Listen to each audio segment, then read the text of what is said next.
Today in this video I have made an amazing drawing of Krishna Ji. I will show you step by step how I have completed it. First I have used yellow color in the background so that Krishna's drawing looks better.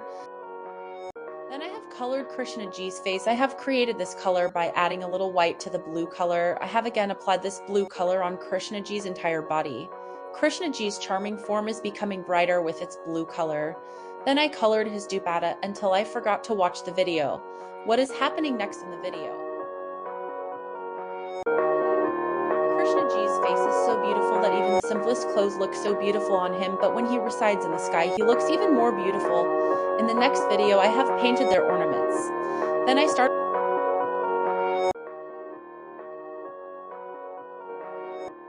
started coloring her hair. It is very difficult to add a detail in the hair, but still I have tried to give my best in this drawing. I hope you like this drawing of mine. Don't forget to like, share, and subscribe to my channel.